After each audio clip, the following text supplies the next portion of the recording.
Itu bukan orang bener. Kau mirip sama Indira deh. Ya kan? Yang itu, yang dokter bilang mirip kamu. Kosra, 623. Yang dokter siapa itu lo bilang? Jangan saudara Puan. Gak ada. Jauh. Siapa tahu? Oke, jadi kita langsung aja ya mulai. Timer dulu, timer. Oke, di sini kita belajar nasus sama faring. Dikit kok. Nasus ini dia itu di bagian luarnya disusun oleh dua, cartilagus sama os. Kalau osnya itu ada 3, os apa aja? Nah, ada, pintar. Kita masuk ke kavitas nasi yang interna. Nah, di kavitas nasi ini dia itu karena dia merupakan saluran, jadi otomatis ada pintu masuk dan pintu keluarnya. Ada apertura nasi anterior dan posterior. Yang anterior disebut yang posterior Wana. nah, terus masuk ke regionnya itu ada 3 juga. Ada vestibulum nasi, ini merupakan bagian dalamnya si nares. Terus dia itu isinya ada rambut-rambutnya, terus dia dibatasin sama kulit, fungsinya untuk menyaring udara sebelum masuk. Terus ada regio respiratorius. Di regio respiratorius ini dia itu menghangatkan udara sebelum masuk ke dalam tubuh karena dia menyesuaikan sama suhu tubuh kita.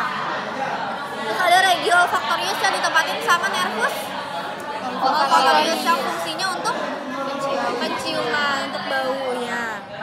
Terus si kavitas nasi ini nih dia berbatasan atas sama bawah oleh 2 ruangan lain. Yang bawah itu oleh kavitas oris, yang bawah atas itu untuk kavitas cranii. Sama kavitas oris dia dibatasin sama palatum durum, kalau yang atas dibatasin sama 3 tulang. Ada os frontal, ethmoidal sama sphenoid. Palatum durum tuh yang ini nih, yang bagian kerasnya. Ini palatum mol. Terus kita lanjut ke septum nasinya. Septum nasi juga dia itu disusun oleh beberapa tulang dan kartilago. Ini ada kartilago septinasi. Terus nih yang kuning itu adalah os nasal. Yang oranye ini tuh adalah spina nasalis dari os frontal. Jadi bagian dari os frontal tapi cuma bagian kecilnya yang ini, spina nasalis namanya. Terus ada yang sedikit ungu ini adalah lamina perpendikular. Lamina perpendikular itu kayak perpendikular kan tegak lurus gitu. Nah dia tuh kayak cuman tegak lurus kecil gitu, tipis. Lamina perpendikular dari os ethmoidal. Terus yang hijau ini os pomer, yang biru ini spina nasalis dari os palatina, sedangkan yang merah ini adalah spina nasalis dari os maxillaris. Terus kita masuk ke sinusnya. Sinusnya ada berapa? 4. Ada apa aja?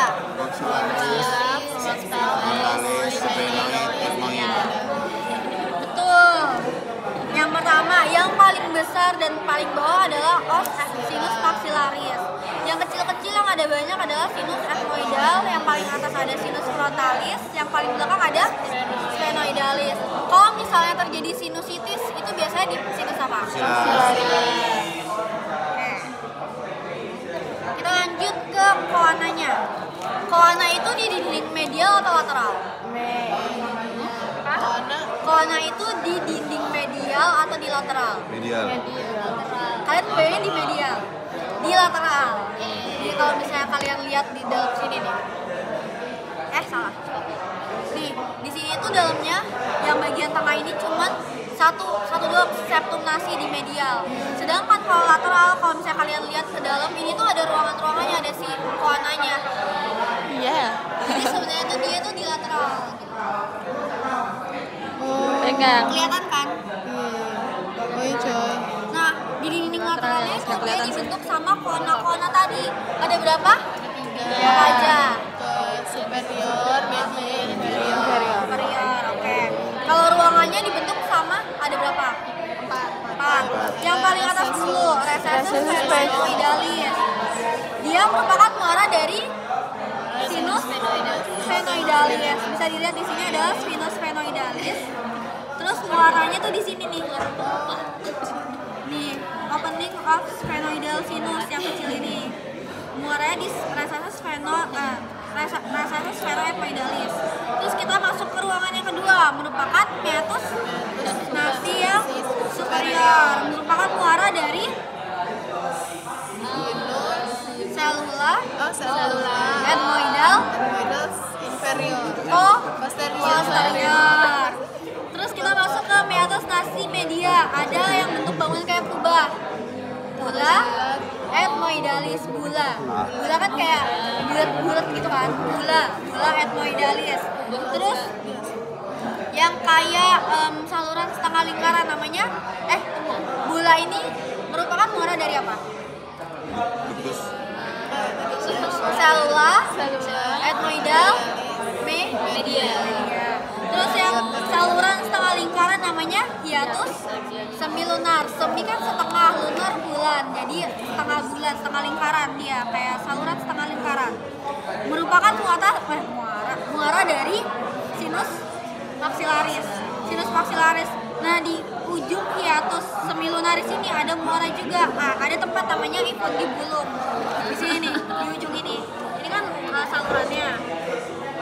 Di ujungnya tuh ada muara, ada tempat namanya infundibulum yang merupakan muara dari sinus frontalis dan selula etmoidal anterior. Oke, jadi kan selula etmoidal tuh ada 3. Kenapa ada 3? Karena kalau kalian lihat tadi, sinus etmoidal tuh ada banyak, ada 3.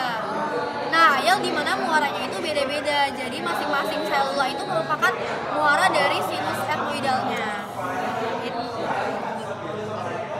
Jadi tadi yang posterior ada di superior, meatus nasi superior, medianya ada di bula, terus anteriornya ada di infundibulum.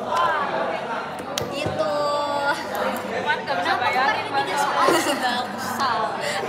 Oke, lanjut. Kita ke meatus nasi inferior. Ada apa di situ?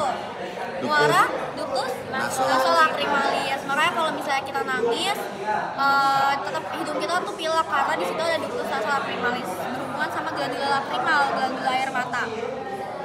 Terus apa lagi ya? Udah kayaknya. Kita masuk ke faring. Ini gambarnya juga. Terus ini kita masuk ke faring. Faring ada berapa? 3. Apa aja? Naso, oro, laringofaring. Tingginya 1, 2, 3, 5. Oke, betul. Kita masuk yang pink dulu nih, yang merupakan nasofaring. Nasofaring dia berbatasan sama kavitas nasi oleh koana. Terus di dinding lateral di sini ada yang hubungannya sama telinga tengah, namanya optai. Singkatan dari ostium pharyngeum auditiva eustachi. Ya,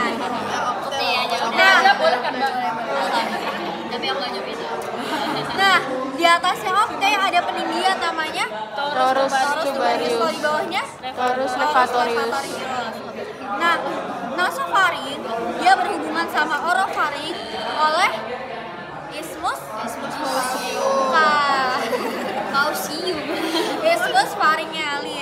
pharyngealis atau hiatus nasofaring di sini. Kalau isthmus faucium itu adalah hubungan orofaring dengan cavitas oris. Oke, kita masuk ke orofaring. Di orofaring tadi hubungannya sama cavitas oris melalui isthmus faucium. Terus, nah di orofaring ada peninggian ini, namanya arcus palatopharyngeus. Di belakangnya merupakan pendesakan dari musculus palatopharyngeus. Terus di sini ada arcus palatoglossus yang merupakan pendesakan dari musculus palatoglossus. Nah, di antara dua arcus ini, arcus palatopharyngeus dan palatoglossus, ada tonsil, namanya tonsil palatina. Tempat tonsil palatina adalah fossa tonsillaris. Terus, nah ini namanya palatumol, yang ini palatumol. Nah, ini merupakan batas atas dari orofaring. Nah, si faring ini kan dilalui dua hal ya. Di sini ada makanan, di sini ada udara. Kalau misalnya mulut kita menelan makanan, si palatumol ini akan naik ke atas, menutup si orofaring dan nasofaring ini. Makanya makanannya itu nggak masuk ke hidung, gitu. Terus kita lanjut. Nih, tempat benda tumpul epiglotika. Mana ada juga nggak sih? Iya. Aku aja vegetativa. Kita masuk. Kita masuk ke laringofaring. Laringofaring ada pembukaan nih, pembukaan ke laring namanya aditus Laringes. Terus kalau misalnya dia tempat benda tajam, fossa Fossa periformis. Ini adalah annulus Waldeyer. Ini kayak lingkaran yang dibikin oleh tonsil-tonsil. Ada tonsil pharyngeus yang paling atas, tonsil tuba yang ini yang ungu. Terus ada tonsil palatina yang tadi tempatnya di fossa tonsillaris. Terus ada tonsil lingua. Oke, udah selesai. Ada yang mau ditanyain? Kenapa hidung ada banyak tesnya? Masih kesel banget dia kayaknya. Kenapa 3 soal itu hidung? Bukan apa yang bikinnya guys? Saya tidak tahu. Kenapa? Tapi bukan malah gampang ya hidung. Aku malah nggak paling belajar ke hidung karena mikirnya nggak banget. Soalnya sulit hidung, nggak paham. Gak di spill kan? Spillnya cuma di bawah. Ada yang gitu. Inferior aja. Terima kasih. Yang